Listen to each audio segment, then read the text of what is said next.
country, because we always have people from different countries join us. And also, what will you hear tonight? So, okay, oh good. So you will be allocated into a breakout room. And you can talk about anything. You can literally talk about anything, because this webinar is more about connection. We want to connect with the different people, so we don't want to have a big lecture. That's all things. And I'll share a little bit more about our mission. What do we want to do? What we want to help with. Okay. So Angelica, you all right? You right?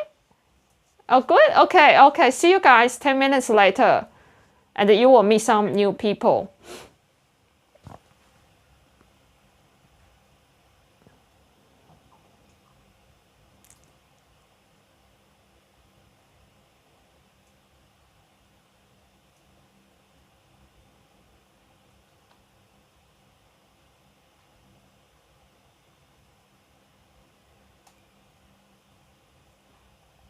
So Claire and Michelle still here. You all right?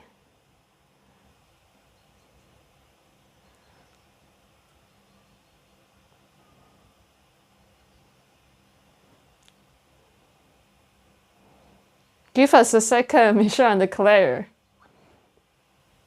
You all right, Angelica? Or you're having some sort of technical issues? Yeah. No, it's okay. I tried to just transfer them to other room, so yeah. Okay, it's okay. So I think we will just speak to Angelica and speak to Michelle and Claire. If Angelica, but you can try it again, Angelica. And so Michelle and Claire, are you guys on the screen? Claire, are you there?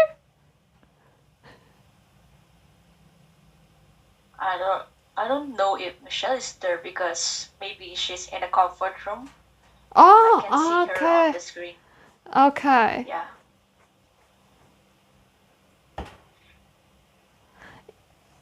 Have I pronounced your name correctly? It's called Claire, isn't it?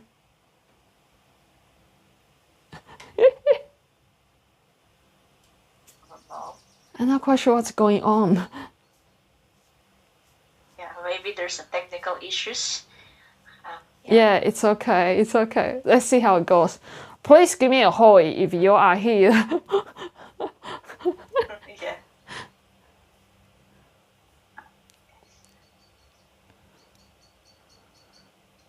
Oh, so right now Claire is going in. So Angelica, what happened? We really want to allocate them into a breakout room, because otherwise they will feel left out. Yeah. Claire left the room. Yeah. You put two people in one room, right? Okay. Oh yeah. Yes, G. And Claire is back again. Hello, Claire. Hi there. Oh, hello, Claire. I'm not quite sure what happened when you put me into the group and my thing stopped. Oh, it's okay. It's okay. I think we probably have some sort of glitch tonight, because we usually can put people in the breakout room. Claire, where are you from? I'm from New Zealand. Oh, you're from New Zealand. That's wonderful. We always we are in Australia, as you know. And so, what brought you here tonight? I just wanted to connect with more women, and I went on Meetup and just saw what was on tonight, and oh, that's really wonderful. like the idea of just talking about identity and our image and stuff, because I think all women struggle with that, especially with Instagram and everything like that. Definitely, that's so true. Yeah, that's definitely right. Because that's the reason why we are doing this, because our mission is to help everyone to feel confident in their own skin. And later on, I will share a little bit more about my personal story. What's the reason we want to do this? We want to help more women, especially women, right? Because women every day, just like you say, on social media, we see certain images. We feel we have the need to change our looks in order to be accepted. Yeah, so that's what we are going to do tonight. And so I think we will be. I think Michelle probably is in the comfort room, as what Angelica said. So we will wait for her to come back. Okay. And so Claire, what do you do in New Zealand? Sorry, I'm eating tea. That's why I've got my camera off. Oh, no, sorry, Angelica. Sorry, I didn't know. I work in property insurance. Oh, that's really nice. Oh. How about you guys? So myself, so I write books, and I have another business. I also do book binding. So I do yeah, so I have a bookbinding business in Australia as well as this business. So it's called C.C.Within.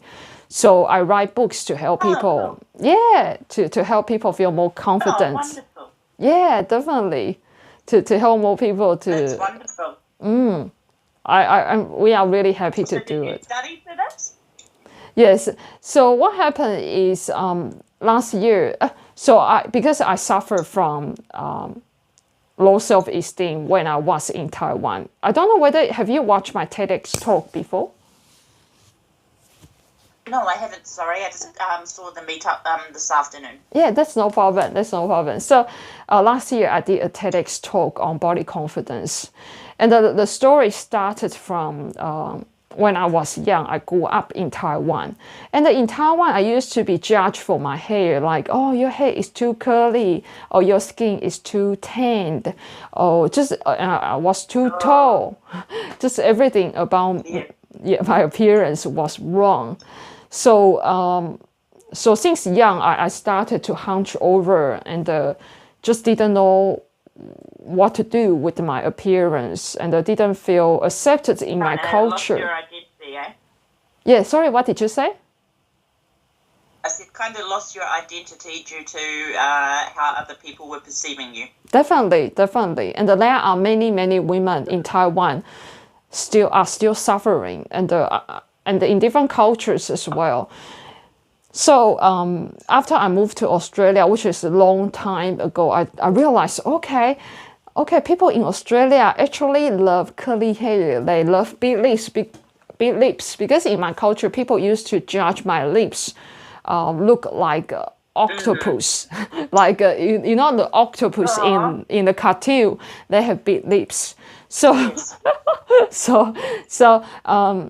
I realized, okay, so Australian people actually do lip filler to make their lips larger. So I had a realization of each culture has different beauty standard, and beauty is not a universal truth. And that is a reason why right now I write books to share perspectives. So different perspectives about different beauty standards in different countries. And also I write articles and run webinars to share with everyone about body confidence. So therefore we have more understanding of, okay, so beauty is not a universal truth, and we can accept how we look without needing to change if we don't want to. We are not forcing anyone if they want to change. But like when I was young, I didn't want to change my look, but I had to straighten my hair every 3 months. So I felt that I could be accepted, but I didn't look like myself. I used to look very like I can show you. This is my. Can you see this person? So this is me when I was young. Yes. Oh wow. Yeah. So people used to. Recognize you. So people always say, "Oh, is this your brother?" And I said, "This is not my brother," because I didn't know how to dress. I hunched over a lot and always wear dark clothes because I felt I wanted to be invisible. So that was the reason. Yeah, and there are many more women. They have they struggle with how they look, because if they don't look a certain way, they feel they are unacceptable. Like we had a lady, she had eating disorder, and because in Indonesia, her mom always say to her she is fat, but she is not fat at all. even if you are curvy, it's beautiful. We want to let people know even you are curvy, you're still beautiful. Men, there are men love curvy women. You don't have to be thin, but we somehow have this idea of, oh, we need to be thin in order to be beautiful. Yeah. So I think that even thin people struggle because then, like now, like with Kim Kardashian and whatnot, thin people feel like people think they're too skinny and they can't gain weight and they can't accept themselves skinny. So it can go either way, really. We're all comparing ourselves to other women and the ideal woman that we visualize in our mind. Definitely, that's so true. It's like we want something that we don't have, or we always for example, myself, although I'm thin and tall, and people love my body shape because they think, oh, it looks like a model. But I look at myself, I used to think, oh, I hope I have bigger breasts. We never get really satisfied with how we look because we always want something else. Yeah. Yeah. But I'm the same, I was bullied at high school. I was called like ugly because I had braces, and I went through an awkward phase. But yeah, I got really picked apart from like the popular people, and it really, really lowered my self-confidence to the fact that I felt like I couldn't go out without makeup. I felt like when I was walking in the mall, everyone looked at me and thought I was ugly. And then I got my braces off, and all of a sudden I was like, I transformed into, like, I guess a lot of people have said I'm very attractive. And then my self-worth was just so in my looks because I got called ugly, and then suddenly I was all attractive and all the guys liked me. And I always based all my value on how I looked because that's how people treated me. I'm 39 now, so I've gone past that, and I've realized, like, that it's so external, and my beauty is fading now as well. So I can't rely on that forever. And I've just found so much beauty in just loving who I am as a person, and it really doesn't matter how I look. Like, it's great to be presentable and stuff, but yeah, I've started noticing, a couple lines under my eyes and stuff, and I'm like, I can't rely on this anymore, I've got to rely on me who God created me to be, because when I became, like, beautiful with, putting my fingers, you know what I mean, beautiful. yes. I would pick myself apart, and because I was called ugly, I felt like everything had to be perfect. My teeth had to be perfectly white. My makeup had to be perfect. My clothes had to be perfect. I'm naturally blonde and fair-skinned, but, using fake tan, which I still do because I think you can still do things that you like how you look, but you don't have to do it for other people anymore, So sometimes I don't wear fake tan and I can be natural, but I'm confident in that anymore. That's a beautiful story. Thank you, Claire. I really love your story. And you mentioned about how you tie your self-worth to your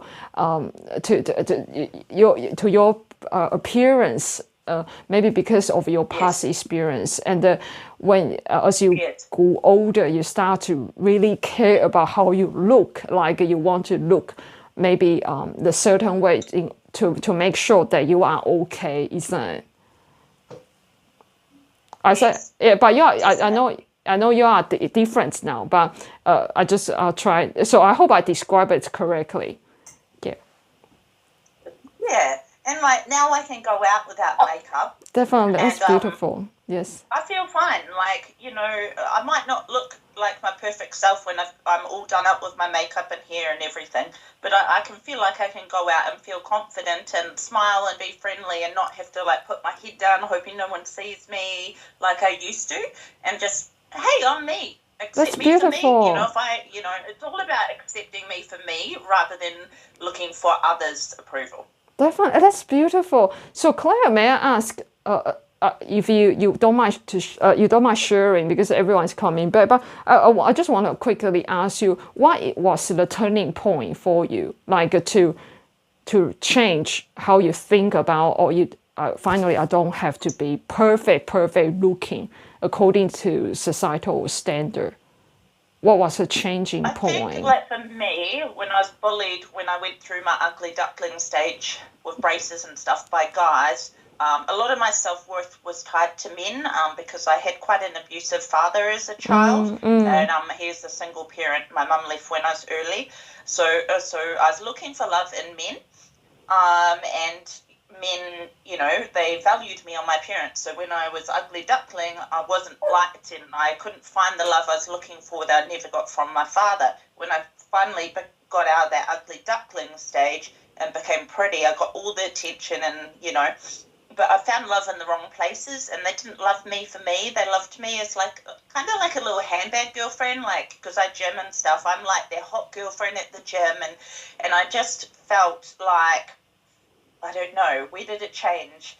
I think it was actually when I had some relationships where my boyfriends accepted me without makeup. And I thought, because when I was so unconfident, I was like, how am I ever going to get married? I'm going to have to wear makeup to bed and quickly get up before he wakes to make sure my makeup's all perfect. Like, that was in my young early 20s, late teens kind of mindset. I've got to look perfect all the time. If he sees me without makeup, he's going to think he is going to think I'm ugly, and then he's not going to want me. But then when I got into a relationship or two and then realized, oh, guys do accept me without my makeup and they accept me for me, I think that's when it started turning, like, I don't have to look perfect all the time, and just to be valued for my inner self, the beauty in my heart, my mind, my intelligence. You know, I'm quite a, you know, cheerful person. I think it was just realizing that I'm not ugly, and teenagers are mean, and just loving myself, I think. Learning to love myself. How beautiful. I really love your story. It's like, it's so detailed.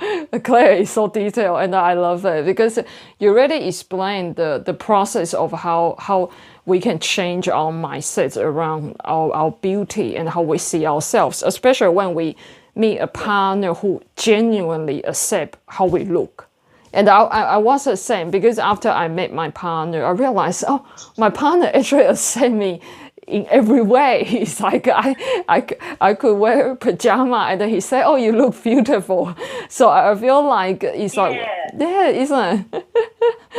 It's just It increases your confidence for sure. Yeah. So my last partner, like, I've got kind of a high forehead, so I've always tried to hide it with like a fringe, always.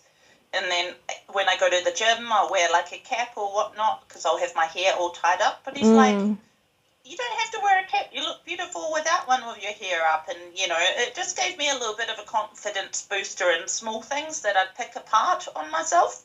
oh, that's so good. Oh, thanks. Your partner is such a lovely story. It's really lovely. I have to I just think about this will make a really, really beautiful story. And thank you so much for sharing, Claire. And you talk about the thing that we want to talk about today, because today we want to talk about assumptions, because we make assumptions in our lives. Like, sometimes we think we are going to talk about from the book, Thomas Cash's book, Body Image Workbook. So he is a researcher for body image, and he talks about assumptions. We make assumption about whether people are judging us, whether people they like us just according to our appearance, etc. So thank you, Claire, for giving us a beautiful introduction of what we are going to talk about today. And thank you so much for your share. You're welcome. Thank you for having me. That's no problem at all. And so we have Sandy and Josie and Michelle here. Thank you for coming in today. Did you have good chat, Sandy and Josie? do you want to come up and have a talk? We want to make some connection. Come on, Sandy or Josie. Sandy, you go first because I'm a talker. I think we had a good chat. We introduced ourselves and it was lovely. Oh, that's good. And what brought you here? Just making a connection outside of because I'm a carer for my mother and I babysit my kids, my grandkids, and I don't have a lot of other social outlet, I guess. So I Yes. just wanted to expand my social circle. That's okay. That's beautiful. Thank you for joining us. That's good. We want to create a community of just different women from different women from different countries, so we can share perspective about beauty. Like last time we had we have quite a lot, like around 10 to 15 women from different countries. They share about their body struggles, like how they see their bodies and how we can support each other. This is the purpose of this community, and welcome to joining us. And we are going to have more fun, and we can exchange numbers or something like that to have more connection, to engagement. And so Josie, how about you? Yeah, so I had a good chat with Sandy. I learned a little bit from her. I know where she lives. She knows where I live, like which country. We're from Australia. And yeah, we're just kind of like, I'm super asking questions. So I was asking her a lot of questions. And yeah, I said to her, what do you know anything about this? She says, no. I said, yeah, me neither. I don't know what to expect. And we asked each other, why are we here? So I explained that I'm over here because I work in rural Victoria. Oh, okay. I don't really associate with many people. I manage a very large residential village. That's why I'm yawning. I'm tired. Friday night, and I'm not allowed to be friends with the residents. And I've been here only for about nearly 4 months, and there's nothing in here. So I thought to myself, for so long I've been focusing about settling into the new job, and let's just hop online. Don't have to drive and just check what it is about. I also explained to Sandy that I've got some challenges with my manager. My manager is really hammering me down, and that's reducing my confidence. And yes. I'm just curious to know what is that about. So yeah. So cool. Yeah, just checking it out, I suppose. So you're in Victoria. You're in Australia, Victoria. That's wonderful. We are in Victoria as well. Welcoming you. Okay. And where's Claire from? Claire, where are you from? England? New Zealand. Do I sound English? I think so. No, I'm from New Zealand. I lived in Canada for 8 years, Oh my God, yeah. No, I lived in Canada for 8 years. Oh my gosh. So Sorry, can I ask which I know I can talk forever about New Zealand. Which town are you in New Zealand? Christchurch. Are you in Christchurch? Oh, Christchurch. Okay, I've been there. Yeah, okay. Oh, cool. Kia ora. Okay. Wonderful. So do you want to say something, Claire? No, I just said, I was going to say I've lived in Canada for 8 years, so my accent's a little bit mixed. Oh, that's cool. That's really cool. So thank you, Josie, for sharing. And we are going to. So Michelle, are you there? Thank you for joining us again. Michelle has been joining us for quite a few times. Yeah, I enjoy it. I just had to pick my daughter up then. I had to leave and pick my daughter up, so I'm back now. Oh, I saw your daughter. I saw your daughter in the background. I pick her up. Thank you for being so determined joining us. Oh yeah, I'm determined. Cool. Yes. Okay, thanks, Michelle. And so what I want to introduce myself a little bit. So last year I did a TEDx talk on body confidence. So as I have explained to Claire, so I'm going to just introduce myself briefly. So I grew up in Taiwan. When I was young, people used to judge my appearance. Oh, my hair was too curly, my lips were too big, I was too tall. Everything about my appearance was wrong. So after I moved to Australia, I realized each culture has different beauty standard. For example, Australians love to live fearless. They do lip fillers to make their lips look larger. So, or they spend money to perm their hair, and then they love tall people. So I realized, okay, so beauty is not a universal truth. That is a reason why right now I write books and I do talks to help women to see their own beauty, to see their uniqueness. So this is my story. So if you want to know more about how do you rebuild body confidence, more detail, you can go to watch my TEDx talk, which Angelica later will drop in the chat. It's all free. The TEDx talk is free for everyone to watch. And so this is our mission right now. We do whatever we can to share this mission, to spread the mission.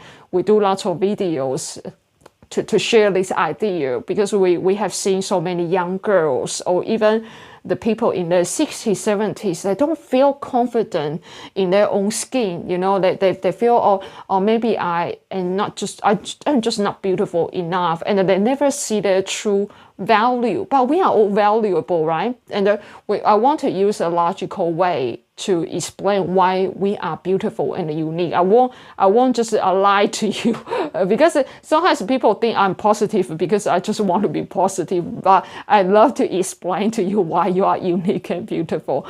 And today we're talking about assumptions. So, so in your life, have you ever made any assumption around how people see your body, and you believe that is true? That is 100% true. Have you ever had that experience? Let me make the example from Thomas Cash's book, okay? So Thomas Cash is a famous body confidence researcher. So he did this worksheet around assumptions, and you can answer this is true or false. The first one is physically attractive people have it all. This is the first one. Do you think is true or false? False, please raise your hand. Physically attractive people have it all. Yeah, that's right.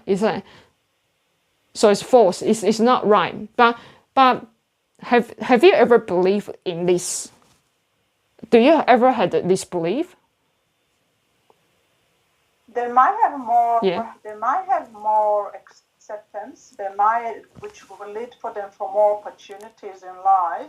Yes. It might, because of their external look, they will, they probably will be more successful because they will be more, invited. And yeah, I mean, human beings are judgmental, and but it's not really true. They can't have it all, because in the end of the day, the onion layers will come off, and they will see who they are. I mean, I'm at the moment with working boots and my working pants on, and I look kind of like half a man. You know what I mean? Gray, short hair and muscles, and but when I dress up, people look at me totally different way. Yeah. I got you. That's a good share. Thank you, Josie. And you're right. In Taiwan, sometimes if your look is more close to societal beauty standards, sometimes you do get more attention. And we know that we experience that, but we know they don't have it all. Just like I can make an example of before I make an example, I'm really interested in Claire's perspective, because Claire just shared a different story about herself. And Claire, how do you think about this perspective? If you don't mind me ask. I mean, yep. I think you can argue either way. Yes. I think there are benefits to being beautiful. I think with beauty, because others, often verbally communicate that you're beautiful, you're probably going to have more confidence. And so if you're in a job interview, you're going to walk in a room and exude confidence, and they'll have that in their head. I'm good looking, they're charismatic, they are probably more comfortable in their own skin to say to someone who isn't so socially accepted with how they naturally look. So I think that would be one thing. However, beauty can only get you so far. So that's the other side of the argument. Yes. Yeah, you can argue either way, to be honest. Yes. Yes.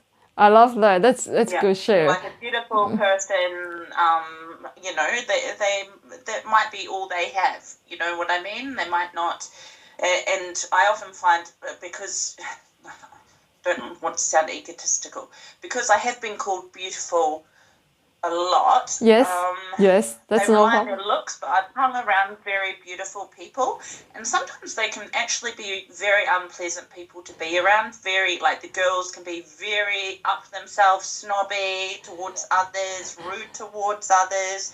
They can have very, very bad attitudes. Whereas, you know, people who aren't considered societally beautiful, they're often quite a lot kinder people. They're not so self-absorbed, but that's just putting them in the box. Obviously, we're all individuals, so yeah. Yeah, that's beautiful share. Thank you, Claire. And you're right. It's like beauty can only take you so far, but at the same time, I think also the other side of the story is how do we cultivate their confidence? So we actually, although some people they don't fit in societal beauty standard, but how do you cultivate their confidence? And I think that's something that we also want to discuss, because, for example, in Taiwan, that I didn't fit in societal beauty standard. But when I came to Australia, I realized, okay, people love big lips. So I start to see my lips differently. And even right now, I go back to Taiwan, I can stand tall and knowing who I am without being affected by societal beauty standard. And the people, they see you working with confidence, they can be drawn to you as well. And of course, the fact is in the society, yes, people they might just judge you by appearance. That we know that is true, yeah. But thank you so much, Claire. I think also beauty is in the eye of the beholder. And as I shared with you earlier, when I was in my ugly duckling stage, who's the greatest beholder of your beauty in life? It's actually you, how you see yourself. No one else's opinions matter, because everyone else is going to think different things. But if you see yourself as beautiful, if you accept yourself for, say, you know, whatever, you are the greatest person that can build your self-confidence, and no one else's opinions matter, and those opinions, just let it be like water in a duck's back, and then you will exude confidence. You know, there are things I don't like about myself. You know, I've got kind of bigger calves. I've always wanted like skinny model Victoria's Secret calves, but I don't. But now I've learned to love that, because it does proportion with the rest of my body, and I'm strong, you know? So you can take something that society would say, you know, oh, maybe you've got big calves, and be like, actually, I'm strong, and I'm working with what I've got, and make the best of what God has given you, and learn to love every inch of your body. That's so beautiful. I love what you said about you use what you have. You use the best of what you have. It's just like, that's just because no one is perfect. In my book talks, I always ask who think you are perfect, please raise your hand, and no one raised their hands, because no one is perfect. And we really have to just really look into, okay, I really love my eyelashes, I really love my hair, and I'm going to use what I have I'm going to style my hair in the morning so it looks extra curly and it looks beautiful. And everyone has their own unique beauty, and that's what we need to see here. Yeah, so thank you. And Sandy, do you want to share anything? No, I think I'm good. Good, good, good. Anyone wants to share, please jump in to chat because this is more about the connection. This is not a lecture, so I'm not going to just keep talking myself. It's not, yeah. So we have discussed. Well, I think I'm going to keep moving forward, and you guys explain really well because we want to challenge the belief. Sometimes we have all these assumptions we don't know, and so therefore we want to challenge it. And therefore, in your daily life, once you have this idea, these thoughts, you will realize, okay, this is just assumption. This is actually not true. And then the second one is my worth as a person depends on how I look. Anyone would like to make an example or anything that you can say to challenge these thoughts? My worth as a person depends on how I look. I would say for me, Yes. it doesn't. I'm Christian, so my belief is God has made me exactly who I am. But the most important thing is my heart and my soul. That is what true beauty is, having a beautiful heart, being loving towards others, be kind, be caring, be generous, be compassionate. I think that is really the pivotal point where you realize it's actually me inside that matters most. Definitely. That's so beautiful. Can I say something? Sorry. Yes, you go, Josie. Yes. Thank you, Can I say Claire. something to this? Yes. How can I say? I'm not to disagree with you, but my life experience, because I am very caring, I'm very loving, and I've learned to be confident through having a very harsh life. I'm still not 100% confident, but hey, what is it, 100% confident? But what I found out that being loving and caring and kind, and I'm very caring and I'm very kind, people see this as a weakness. You're stupid, not stupid, but as a weakness. People see this as a weakness, and sometimes it's causing self-doubt, especially in my current job where I'm managing 100 people, and then when we have specific rules and such, and I'm very kind and I'm very caring, but people starting sort of like to feel that they can take advantage of it, and so it's like kind of like I don't know. I'm starting to learn where's the balance, but also like in life, I found that I'm very naive and I'm very honest and I'm very open. But life has shown me that it's not really a good thing to have. And I agree with you, Claire, that you should be kind to each other. It's one of the 10 commandments, to be kind to each other, but not in today's world. But I'm still kind. You can't change me. But I suffer from this sometimes, if you know what I mean. Yeah. I would agree. I think when I was younger, I was very, very, people would say, you're so sweet, Claire, you're so cute, I'm very happy and bubbly, and you're very trusting, and I was too trusting. I just always just wear my heart on my sleeve and just be kind, caring, loving, rah, rah, rah. But as you said, there needs to be balance, because otherwise people will see that as weakness and take advantage of your kind nature, definitely.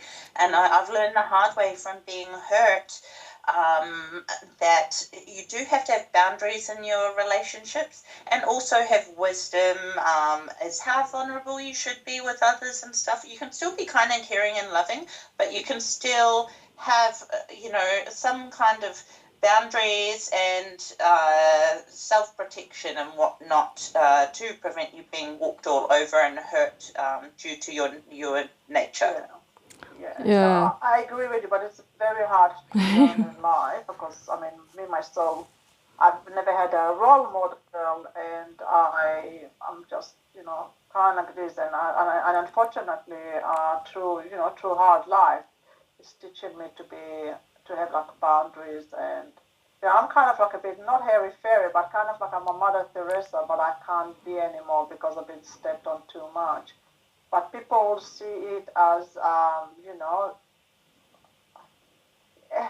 how would you describe what is it, a confidence? I can be confident for about maybe, if for example, life is an hour, so I can be confident for 15 minutes, but the rest is, not really confident because I'm worried that people will know about my past or my adversities that I had. So I'm started sort of like coming inwards and becoming an introvert. But for 15 minutes, I'm all jolly and, happy, the happy clown, etc., etc. So I feel very confident. But then I'm starting to judge myself. And so it's very interesting about confidence. Yeah, I think I just talked about it with Angelica a few days ago about how sometimes when you are really nice to people, some people don't exactly know how to cherish your niceness, and the conclusion I had with Angelica was that you learned who do you nice to, and it's like how much you want to release that, you want to allow people to come into your life, because some people unfortunately they don't know how to cherish you. And like Angelica, I've been working with Angelica for quite a long time, and she's just like the most beautiful person I have ever met. And sometimes, and my mom was the same. Like my mom, since I was young, my mom was always really, really nice to everyone, and I learned that as well. But I realized, okay, I really need to have the boundary with the different people, and to test the boundary as well, to make sure, okay, I know this person will cherish my niceness, and to appreciate my offer. And so far I have been having the best time with Angelica, because I cherish her niceness and she cherished me as well. And I think that's the most beautiful relationship you can have. And never lose that, Josie. Don't lose that. I understand some people don't know how to cherish you, but I want to say to you, it's like I experienced that with Angelica just right here this moment, and we have like a really, really good relationship, working relationship. I can't describe it. Just really amazing feeling to have someone alongside with you, and I hope you will find someone like Angelica. She's there, she's right here. Don't lose that, Josie. Okay. That's true. That's true. We just need to find the right person, right friend that will cherish us, because yeah, sometimes they took it the weakness, like they will abuse our kindness to a point that we cannot give anything more, because we are losing everything for giving kindness without receiving anything in return.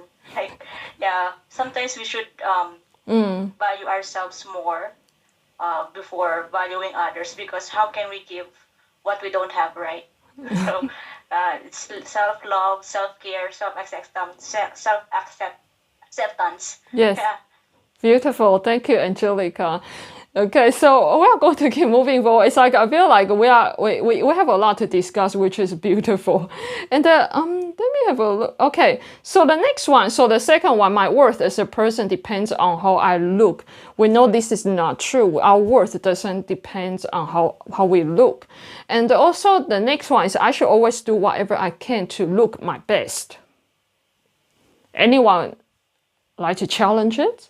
I should always do whatever I can to look my best. How do you challenge this? For me, for example, I want to, well, now I'm, a bit older, but for me now it's more comfortable rather than trying to look my best. Like, I mean, I was always a tomboy. I never put makeups or jewelry, etc., etc., etc. But I feel good in my own skin. Like, I mean, about 3 years ago, I used to have a chichi probably hair like you, very long, very curly, black. And Yes. when I started to stop dyeing it, I thought to myself, people are gonna judge me. I look old, short hair. But you know what? They don't suffer like I am. It's very thick. It's very all the time put it up anywhere. So I just cut it. I didn't care. But it's depend. To look my best is whatever for me. It's whatever I feel comfortable with. Yeah, that's beautiful. Another thing, you talk about my hair. I used to straighten every 3 months, which was really painful to straighten it every month. Josie, you will know how it feels to actually to try to change your hair, like so thick. This assumption, I think the biggest problem of this assumption is, for example, if you always have to look at your best, you can't relax. Like if you are with your partner, you feel like we just talk about this with Claire. Like if you are with your partner, you feel like you have to wake up before your partner wakes up to dress out fully before they see you. I think that's a very difficult life to have. We should be able to relax and to wake up naturally without having to wear makeup in the first thing in the morning in order to be loved and accepted. And we can be loved and accepted without makeup. It's because sometimes we feel like, okay, we must wear makeup in order to be loved. But someone out there will love you without any makeup. Agree? Right. Yes. So any more additional info? Anyone wants to challenge us or share your view? Okay, next one. The first thing that people will notice about me is what's wrong with my appearance. I think this is a good one. I think many people are suffering from it. I can make an example. So since I was young, like I was very self-conscious about my lips because they were big compared to Taiwanese beauty standard. So every time people look at my lips, even now in Australia where people love big lips, I would start to think, oh, they are judging my lips to being too big, it's ugly, something like that. So that's an assumption that we are making, and we bring our past experience to the present to judge ourselves and we have no awareness around. Okay, the environment has changed, and the people think differently. And I don't have to carry this rubbish with me all the time. So the question is, you probably want to ask yourself when you are talking to the people, when someone look at you, certain parts of your body, and what are you thinking? If you have any negative thoughts, you probably need to notice that, because maybe that is just an assumption is not true, right? Do you have anyone wants to share your life experience around this? Yeah, I'm going to jump in very quickly. Yeah. What I've started to do recently is I actually started to make a joke out of it, right? Where someone is looking at, I don't know, for example, I'm growing, so I've got those little, very, very, very fine hair, and when I go out to the side, you can see from like really tiny hair, like fluffy hair yes, from the sun. So when people are looking at me, and I said, what? Looking at me, and I said to them, oh no, what are you looking at? I forgot to shave. I don't shave, but it's like I'm making a joke out of it. Or if someone is talking to me and I don't know, they're looking at every some part. It depends. If I know them, I joke. But if it's the first time, I will be probably conscious of it. But then I think, you know what? I am what I am. Full stop. I'm not looking for anyone. I'm not. I've done my marriage. I've done for the children. I'm okay. That's a good way to deal with it. I remember I had a client. He said to me that because he used to have acne, and he had scars on his face, especially when he was young. And right now I look at him. He has no scars on his face at all. Like he kept saying to me, because right now the light is a little bit dull, that's why you can't see the scars. And I say, I can see you clearly. You don't have any scars on your face. And another day, I met him in a place that is a lot brighter. And I say I will check this day, okay? Because he keep telling me the same thing. And I went there. I said I couldn't see anything, and I don't have problem with my eyes. So sometimes it's like we can come to the level that we truly believe we have something on our face because due to the past experience. So we need real evidence. But I think to deal with this is how do you challenge your belief? To get someone who you trust to ask them, to gain evidence. Because sometimes we think, or even someone who lose weight, they might keep thinking, I am overweight, but you are not overweight. That's what the problem with disorder, eating disorder sometimes. So you need evidence to show the data. You need to see the actual data instead of keep judging yourself from your past experience. Yep, so that's anyone wants to share? All good? I Yeah. think for me, Yes, Claire. two things. One, maybe a month ago, I tripped and I fell and I knocked my tooth on concrete and my tooth chipped in half in the front lower. And I'm getting it fixed next week. But I had to have 3 root canals and then I get my cap on next week. And I've just been walking around so self-conscious because I normally have pretty good teeth. And I've just felt like, oh my gosh, this is so embarrassing because I can feel it with my tongue as well. So I've been real self-conscious about it. But when I saw someone the other day, I said, oh, sorry about my tooth, I'm getting it fixed next week. And she said, oh, I wouldn't have noticed if you didn't say anything, That's such a cool example. With our flaws, I think we see it 10 times worse than other people do because we focus on it. Definitely. It's like, wow, so we focus on so much, it's like it become like this. It's like, and it's I said the same thing to the clients. I said, it's like I just couldn't notice. It's like after you mentioned it, I still couldn't notice anything.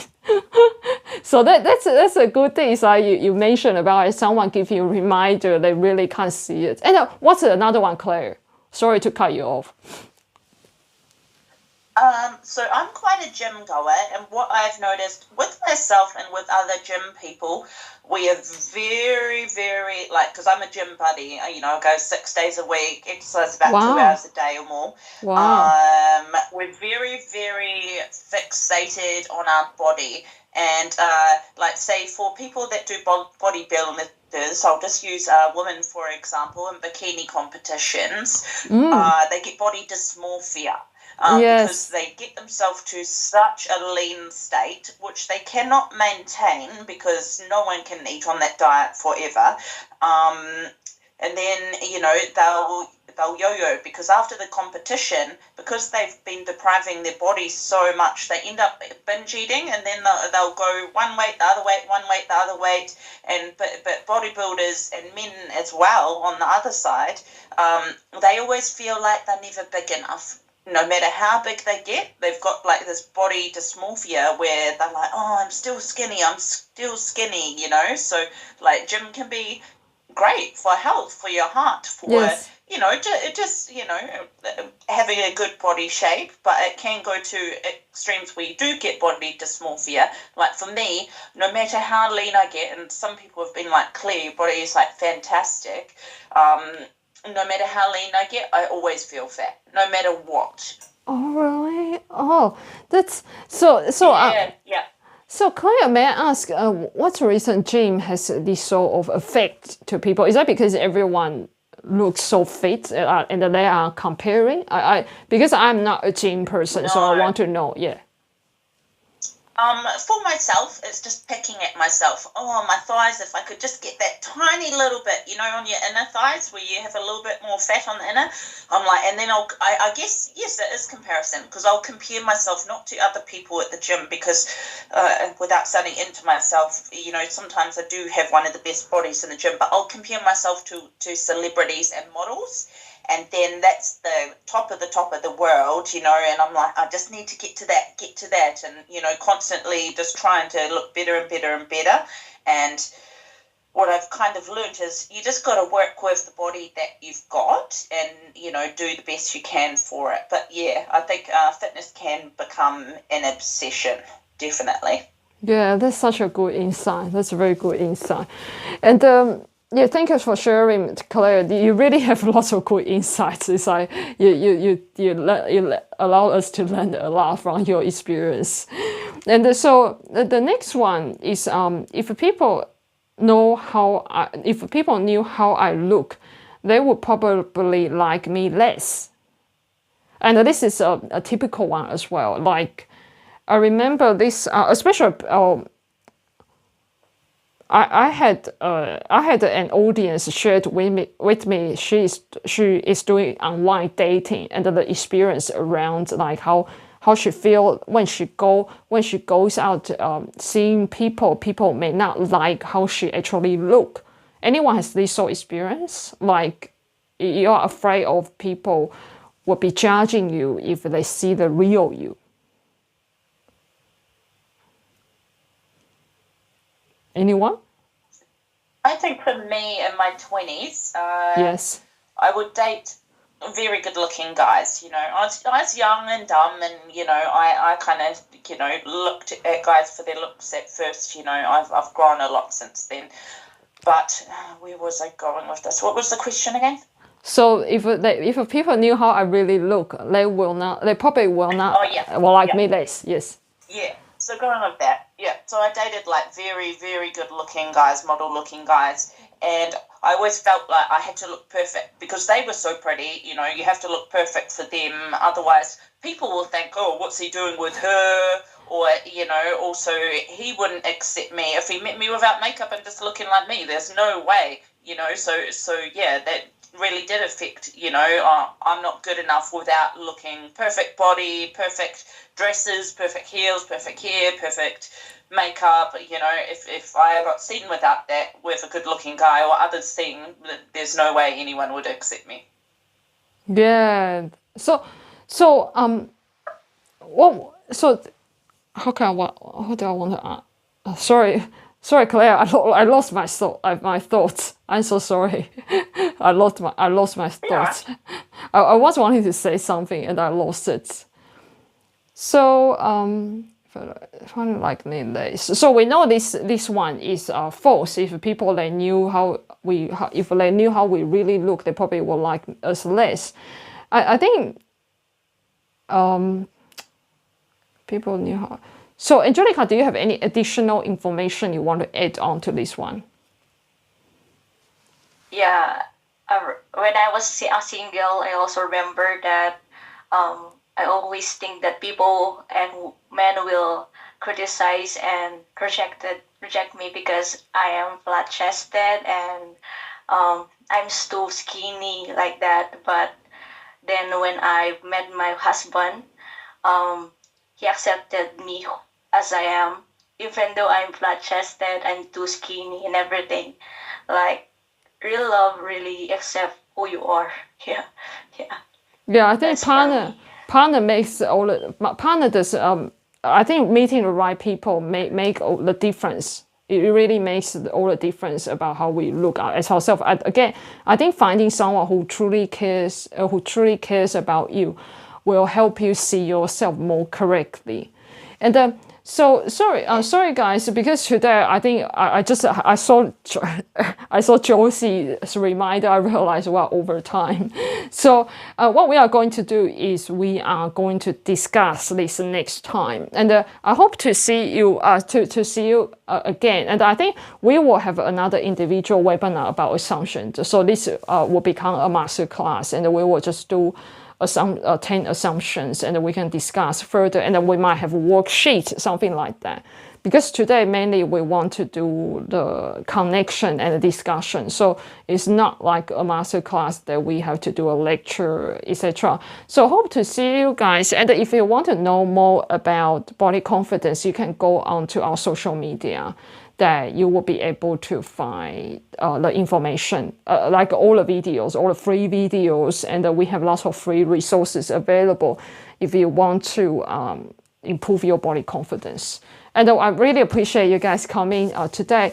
And you can also discover our books or the TEDx talk. They are all available online. And thank you for supporting this mission. Every time you show up, it gives us more courage to share the message to more people, because we are on the mission to help all these young people and also just any age